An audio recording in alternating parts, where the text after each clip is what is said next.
What is going on, guys? I'm Bear. And I'm Abe. And welcome to Nerd Rage TV. Today, we're fucking guitars. Yeah! Woo! And in one snap, we'll be right back. Whew. Holy shit, I'm back. Whoa! Whew. Whew. I don't ever want to do that again. I mean, I appreciate the jams, but... Right. Whew. All right. Holy. All right, guys. What's up? Well, how's it going, guys? We're excited to be here today. We're going to keep the video game theme rolling today. We're going to talk about Call of friggin' Duty today. Yeah. We're going to talk about what's happening in the Call of Duty world right now.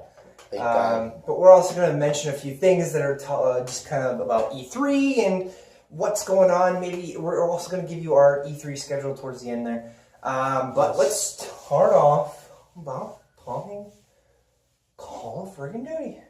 alrighty. Okay. Woohoo! So let's start with Black Ops 4. Man. Ooh. Starting off on the head, man. Ooh. Yeah. Yeah. This one, alright, I'm going to have to go in on this one because I've owned it and I've been playing it for a long time now. This is all since it came out October. Treyarch, Activision.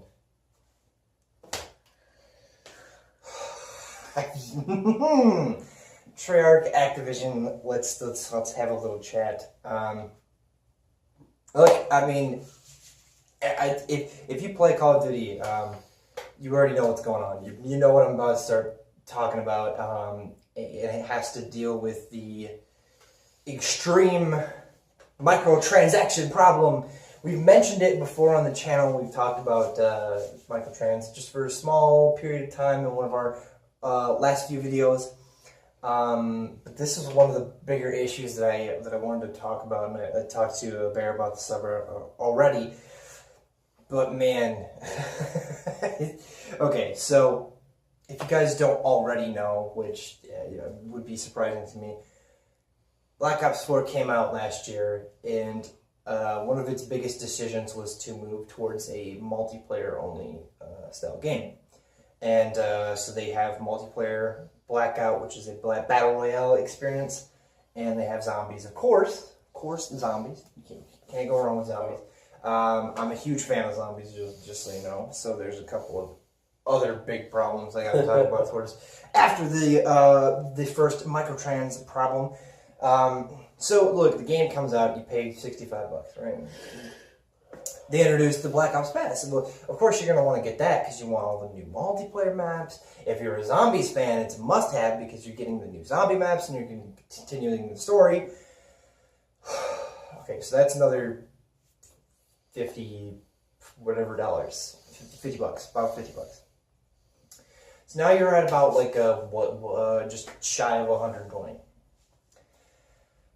So then they're like, okay, well, we're going to make it so you can not only earn just by playing the game, the more time you spend in the game, the more you earn, right? A nice little supply stream where you get, items and whatever, character customization and weapon customization and all that fun jazz. And even you get the brand new weapons every operation. So you get a bunch of free content. But then they're like, okay, so we have a big loophole of a ton of other content for you to be able to go and get. So they're like, okay, we're going to make it so you can just buy whatever the hell you want. You don't have to randomly earn it in the loophole. So they do it. Starts off and everybody's like, that's a little pricey. It's a little pricey, but whatever. Next operation rolls around.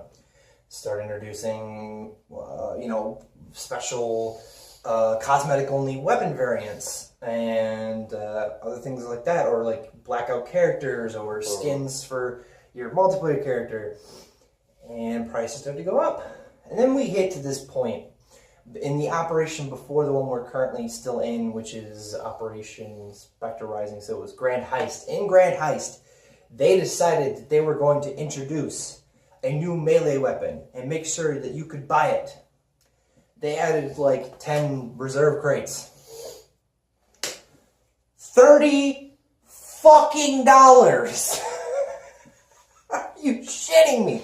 For a hammer. For a melee hammer in a game, which is just a reskin of the pre-existing melee weapon, the combat knife that you can just go around slicing people with. It does the same amount of damage. There's nothing different about it. It's just cosmetic. For $30. Sure. They give you some crates. Whatever. Right. These crates are not going to guarantee you anything. You're probably just going to get 10 sets of freaking stickers. Stickers!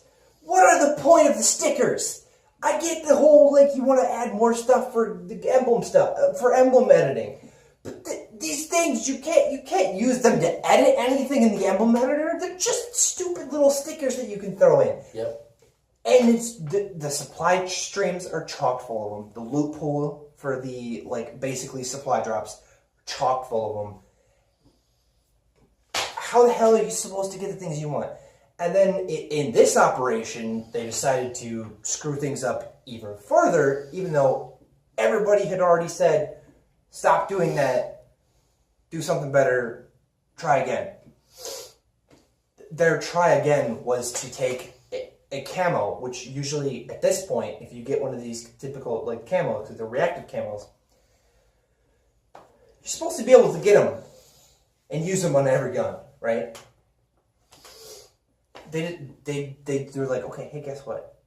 We're going to take this awesome reactive camo that everybody kind of wants to get because it's this badass camo from Zombies that everybody loved that was in Black Ops 2 as a, you know, like $1 camo or whatever.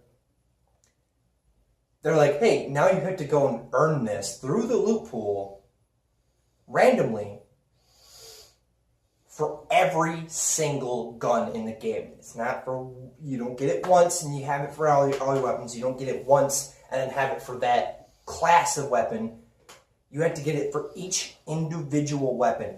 They also added weapon charms. Awesome. But guess what? You also have to get each of those individual charms for each and every... So they basically made it so the loot pool, now on top of having all these great things that you might not have already earned yet, there's another 500, 600 items just added because of stickers, consistent amounts of duplicate camos and all that for each individual weapon pieced out. So then you have this stupid problem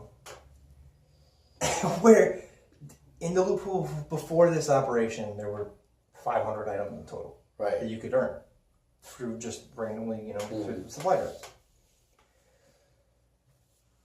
At the beginning of this operation, that went from 500, which, you know, every operation adds like 100, 200 items.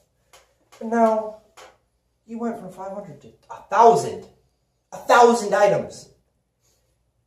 And the earn rate of a supply drop in the game, from just playing it, takes an hour to get one item.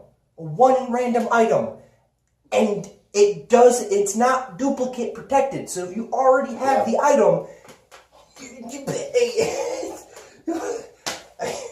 so you get screwed. So the average player, if you don't play constantly, like 15 hours a day, if you're just playing like 1 hour a day, even at that, you're not earning these items. You're not going to get it's almost halfway impossible to get the items you want. And so this whole huge thing has happened now, and it's absolutely tarnished the game. The game already had a ton of problems. Everybody loves the multiplayer, but the problem is before the bare bones game modes came out, the specialist weapons and equipment absolutely tarnished what could have been a great multiplayer. Right. A great, like, Treyarch multiplayer, like Black Ops 2. And you know how much fun Black Ops 2 is. That one. So, anyway, look, they have all these problems, and then you get to Zombies. Zombies is not getting any of the content that they said. There was a bunch of content missing that they said an entire year ago at this point, when they revealed the game. They were like, oh yeah, we got this cool new mode called Factions, and we're going to have this thing happen. We're still second-guessing ourselves on when the hell Factions is actually going to come to the game. up to 4 months after the game's release, Zombies was so fucking broken that it would blue screen and crash every single time you get to past round 20. Just playing it, you couldn't even play it for 4 months, and then on top of that, it's just okay. So Black Ops 4 is a frustrating mess right now. Yeah, big time. Let's just hope they can just something, pull back. I don't know. Yeah, something they to fix the issues because that's just ridiculous. It's crazy. But now there's another bigger problem, right? So, really quick before we get into Call of Duty 2019, which is the positive side of things in Call of Duty here, Black Ops 5. Black Ops 5 is a thing that's happening. How do we know this? Oh, I don't know, because it's coming next year. Ooh, what? Okay, so if you guys didn't already know, and I won't spend too much time on this, but look, Sledgehammer basically is like half the size it was of last year. And so they're supposed to be making next year's Call of Duty, like in the normal 3-year cycle. But of course, the whole situation got screwed up, and apparently because the founders left and they took like half of the company with them, they've been having an absolute hell of a time trying to finish the next Call of Duty. So Activision was like, oh, no, we need to get this done now. So they took Treyarch off of Black Ops 4 and said, we need you to make the next year's game a year ahead of what you're supposed to be working on. And so now Black Ops 4 is going to continue to suffer even worse because they had to take all of their attention and work on the next year's game. I could go on about this for a long time now, but I'm not going to because we want to talk the positive stuff. Let's talk about the next one, right? Call of Duty 2019, man. This one's exciting, right? You know it. Oh, I'm so excited. Okay, so they released the teaser today. So we know tomorrow. Tomorrow is 100% going to be the reveal trailer, the big reveal of Call of Duty Modern Warfare. Not by the way, not Modern Warfare 4. It's just called Modern Warfare. We're assuming it's a reboot at this point. That's what I'm thinking. This has got to be a reboot of some type because, and for them to call it Modern Warfare when they already had a So, I don't know how it's going to pull off. Yeah, what they're going to do here. It's exciting though. Like I'm excited just to see it. It's been a long time since we've had a Modern Warfare game, and even though I had an extreme hateful relationship with Modern Warfare 3, Modern Warfare 2 and Modern Warfare were some of my fondest memories of Call of Duty, right? And then on top of World at War. So I'm excited to come back, right? I mean, how would you? I definitely, big time. Like, I'm really, really hyped on it. Really wanting to see what comes out of it. Like, even if it is a reboot, like, what are they going to bring into it? Like, are they going to bring in, kind of stuff? Because when it first came out, back when Modern Warfare came out, and the different things that was even said back then that was supposed to be possibly in the game, this and that, but never could have happened. Maybe they're going to pop it into this one. Yeah. Maybe they're going to, up the graphics, up the gameplay. What are they going to do exactly? But I'm excited to find out. Yeah, for sure. It's happening tomorrow too. It's going to be so much fun. Yes. Yeah, so like I don't know. Yeah, I'm just excited about just about it, the fact that it's coming back in general. I think it's going to be a lot of fun to play that game again. Just because it's just, it's a fun memory. But the cool thing is we know for sure campaign is coming back. They made that like a marketing point, because the Black Ops 4 was like, we're not going to do campaign. And the Infinity Ward's like, we're going to do campaign though. We got you. Don't worry. So yeah, well, see, I think besides like, Infinity Ward in general, I think is the like the main studio that I like the campaigns from too. Like the Modern Warfare series campaigns were just so much fun. And I'm gonna admit it on camera, I absolutely hated Modern Warfare 3, but the campaign to that was so much fun. I played the campaign and I couldn't play. See, that was different for me because like I've always been a multiplayer person. Yeah, I've always been the one to go out there with other real people and just battle and stuff. And it's like I've always been that type. I've always loved it. I've never been too fond of the campaigns, but I'll tell you, the campaigns just seem to get better and better and better, and totally changing my mind about it. yeah. And when you really get into it, the story behind everything and the places that you end up even at during the multiplayer games, you're like, that's how that place ended up becoming. You know, it's like, oh, that's how it worked out. This is how zombies even ended up because of that campaign, because of that story. So that's what I really love about it. When they get better and better, it makes me like it even more. Okay, so a lot of people did not like the last Infinity War game. It was called Infinite Warfare. I absolutely loved that game, very specifically because of its campaign. I think what they did in that campaign was just, I was like, dude, this could be a huge like sci-fi series. Like, for real, it could be its own thing. If it didn't have the Call of Duty name to it, right, and it didn't have like the multiplayer, what it did, the zombies was even a lot of fun. And honestly, like, it's, dude, like, but like, I just love the hell out of that. The zombies was good.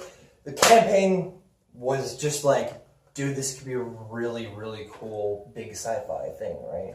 Yeah. But of course, it was tied to the Call of Duty series, and everybody was irritated about the future setting and whatnot. So it's obviously it bombed, and nobody gave a shit about it. But I absolutely commend them for that. So if they live up to the story that they did with that game, and go back to the Modern Warfare, stuff, this campaign could be a lot of fun. And I'm a big single player FPS guy.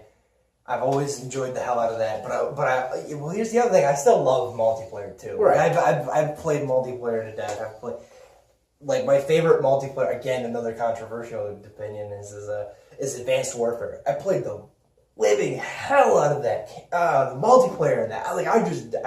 I spent way too much time on that. But then World at War was my multiplayer just love affair. Like, that was just so good. But yeah, I'm just excited to play this game. It was I think they could really knock it out of the park, and then being back in the Modern Warfare series is gonna be fun. So big time. Okay, so we got a couple of topics to talk E3 wise, and then we'll give you our schedule at the end here. Dude, so a couple of years ago, Square Enix, the guys behind Final Fantasy and all that, right? They were like, "Hey, guess what? We're doing an Avengers game," and everybody was like, "What?" And then for 2 years, dead silence. Today, they dropped a little image or whatever on the internet saying, Avengers E3 2019. Check out our press conference. We're just like, yes. It's like, I'm ready for this, especially after Endgame, dude. And if you guys are new to the channel, go check out our videos on Endgame. We have plenty of them. So we're still riding a little bit of the hype train. Oh yeah, and it's not going to stop. And the fact that there's an Avengers game coming out, dude, that's gonna be so much fun. If it's anything like the Spider-Man game that just came out, or like the Arkham series for Batman, sign me up. Because if I get to play freaking Iron Man and beat the shit out of some fools, I'm down. Let's do it. Plus, it's Square Enix. I mean, they're known for their big, huge, RPG style games. So I wonder what that's gonna be like. An RPG Avengers game. What do you think, man? I don't know. I don't know. It's going to be really interesting. It is. I just don't know how well it's going to go. I don't know how well they're going to turn out, what they're going to put in, how much of the Avengers, from the movies, are they even going to put into it? Right.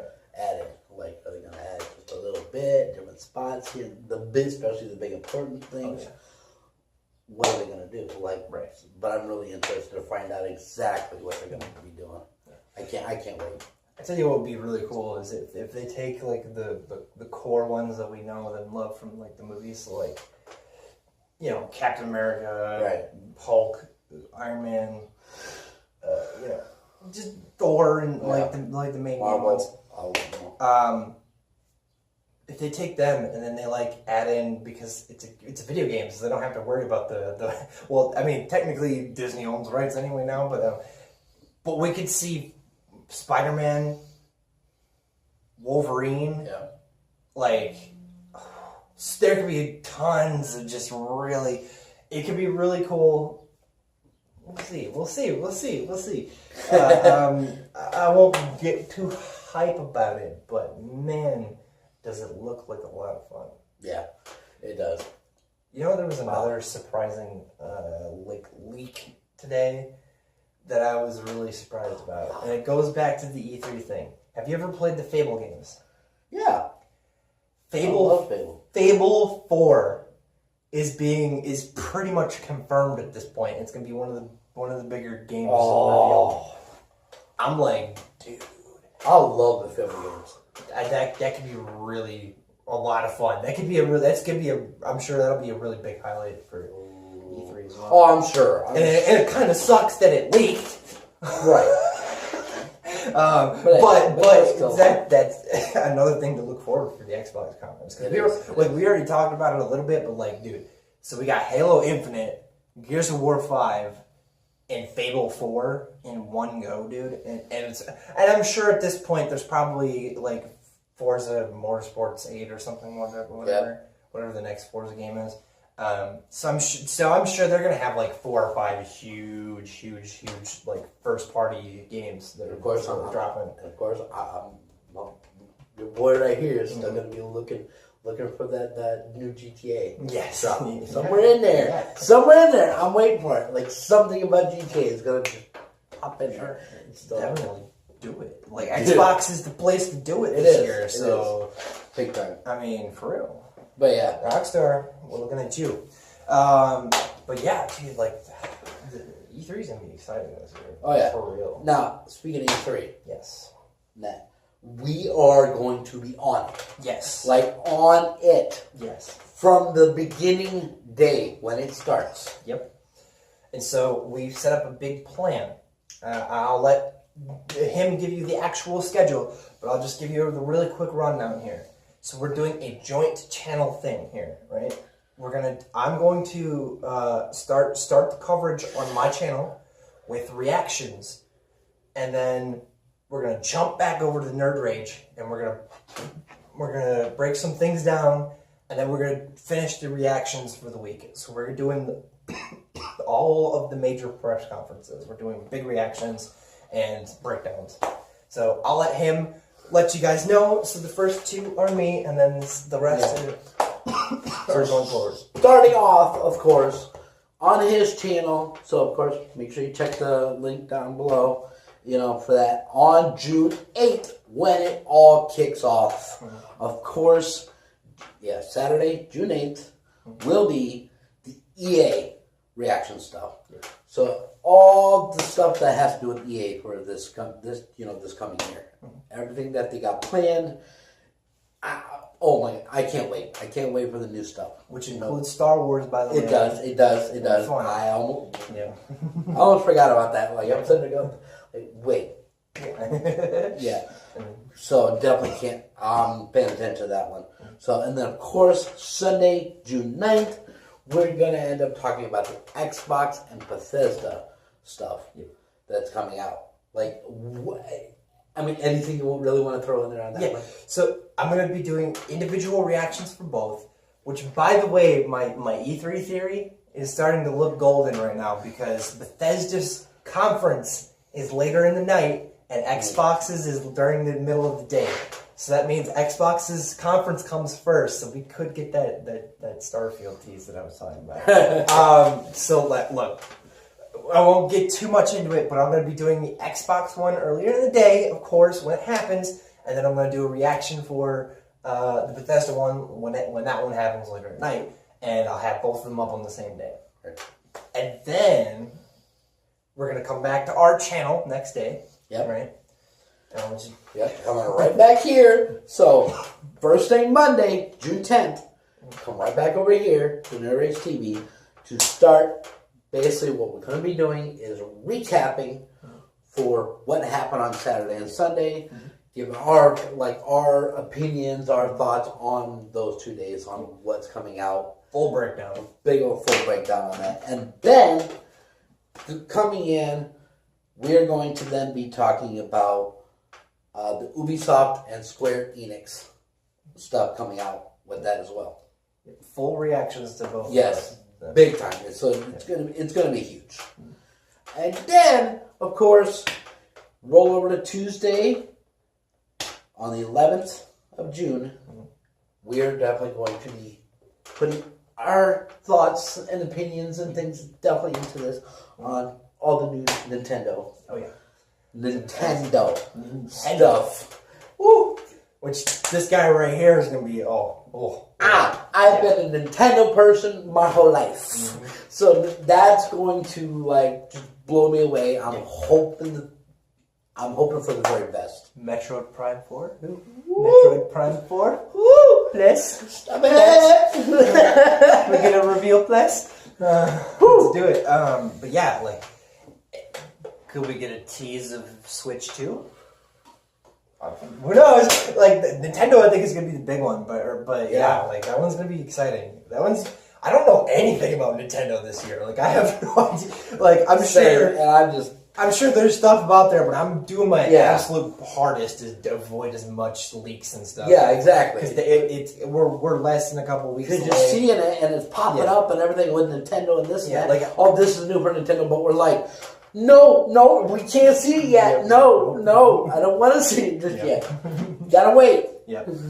So we're gonna do the whole E3 week coverage, starting on my channel with the reactions. And then we're coming back to do our Nerd Talk breakdown of those first 2 days.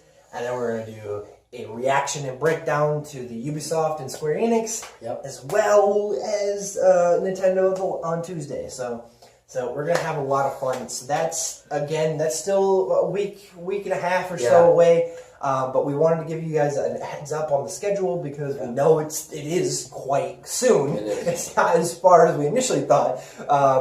So we're going to keep more of a little video game theme going. We're going to talk. So there's a couple of other big things or topics we're saving. So we have plenty more videos to talk about in between here and E3 still. So we're excited to tell about E3 as you can tell because it's going to be. I think this one's going to be a good one. I think there's going to be a lot of big surprises. I mean, obviously the first big surprise is no Sony. But the weirdest thing is I did actually try to count the games that they could have talked about, and there was only 2 or 3 games that haven't come out yet. So they have Last of Us 2 and then Death Stranding, and they could have done COD. So I think I understand why they chose to sit this one out. Yeah. They're like, we're gonna wait till next year when we have a ton of stuff to talk about. That way we could really surprise you guys. And then Xbox, this year is Xbox's year, so I'm super excited for that because I'm a huge Xbox nerd. Microsoft has stepped up. Mm-hmm. So, anyway, so that's our topics today. We talked a little Call of Duty. We talked a little bit about, one quick thing that I wanted to throw in. If you guys didn't know, Jessica Jones Season 3 was just announced, and it is coming in a couple of weeks. Actually, I think it's next Friday, if I'm being completely honest. And then we also had a really quick announcement about something we're starting this Friday. Yes, I didn't think it was coming anytime soon. Time just flew by. I had no idea it was coming this quick. But our brand new series that we're going to be starting right on Friday is our Nerd Watch. Yes. Woo! To where you can be able to sit with us and watch different series that's coming out, and just enjoy it. Come in and just enjoy it with us. And I think it's gonna be a good one. It's gonna be a lot of fun. And our first series is what I'm excited about because we're going to be checking out Swamp Thing, which starts this Friday. So that's why we're doing our very first episode this Friday. So we're excited about it. It's going to be awesome. And of course, if you guys haven't watched any other big reactors who do this content, we're going to do the thing where we have to cut down the episode because obviously we can't show too much of an episode. It's like watching it for free. So we're gonna keep it really shorter. That way you can see the best parts of our reaction to the episode, and then we'll break it down and have a ton of fun with Nerd Watch. We're also going to be doing a movie reaction in the near future. We've talked about it one time before on the channel. We're going to be doing a Nerd Watch for Venom because we still haven't seen it. I know we get it. We're late to the party. We get it. But yeah. So anyway, guys, we hope you enjoyed. I'll let Bear leave us off with a little bit of our usual. And of course, thank you so much for watching. Of course, don't forget to leave your comments down below. Also, don't forget to hit that like button if you like this video. And also, if you're new to this channel, please go ahead and hit that big old red subscribe button. And again, thank you so much for watching. This has been Bear. And this has been Abe. And thank you for watching Nerd Rage TV. See you in the